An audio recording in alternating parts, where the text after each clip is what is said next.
Just अभी judgement आया करके जी लालू जी जो चल रहा है जी कि विधानसभा चुनाव से ठीक पहले ये कहीं से सही नहीं है। हाँ, क्या कहेंगे? न अभी हमको जजमेंट के बारे में नहीं पता चला है, जजमेंट देखेंगे और निश्चित तौर पे जरूरी क्या है आप चुनाव के बाद कर लीजिए या चुनाव होने के बाद 1 साल से करना चाहिए था। अभी 2 महीने के अंदर में राज्य में आचार संहिता लगने वाला है और ऐसे समय में आपका क्या षड्यंत्र है? आप 2 महीने में ये काम तो कर नहीं पाइएगा। ये काम करने के लिए आपको कम से कम 1 से 2 साल का समय लगेगा और आराम से कीजिए।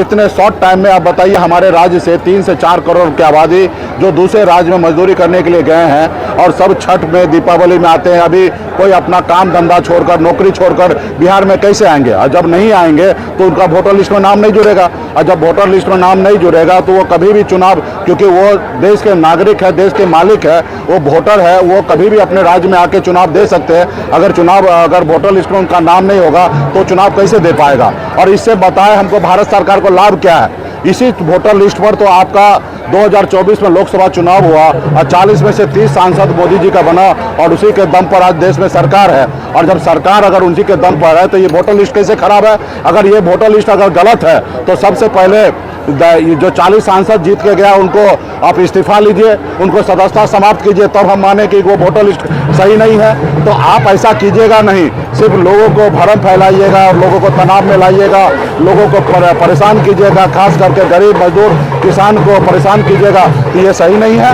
ये आप चुनाव के बाद भी ये आप काम कर सकते हैं, तो चुनाव के बाद आराम से कीजिए और बिहार में लोगों को चैन से रहने दीजिए।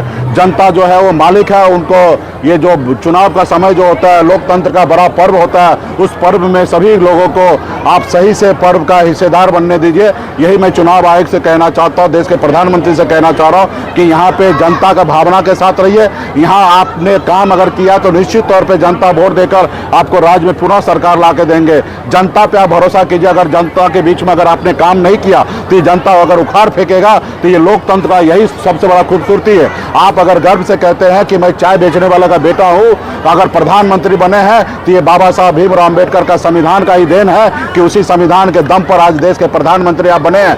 आप परंपरा ऐसा कुछ मत ऐसा नया लागू कीजिए जिसके कारण आने वाला पीढ़ी इसको देखकर और तानाशाह के जैसे हिटलर जिस तरीके से देश चलाता था ऐसे देश को चलाएगा तो ये हमारे देश के लिए, हमारे आने वाला पीढ़ी के लिए सही नहीं होगा। तो यही मैं लड़ाई लड़ रहा हूँ और निश्चित तौर पे हमें पूरा विश्वास है कि इस हमारे पक्ष में फैसला होगा और सरकार को, चुनाव आयोग को ये वापस लेना पड़ेगा। पप्पू यादव को मंच पर चढ़ने दिया, क्या कहेंगे? ऐसी कोई बात नहीं है, सब जगह प्रोटोकॉल होता है किस स्टेज पर किनको चढ़ना है और प्रोटोकॉल ऑफिसर को नहीं जानकारी था कि पप्पू जी है, सांसद है, तो उनसे ये चूक हुआ होगा। इस पे बहुत ज़्यादा डिबेट नहीं करनी।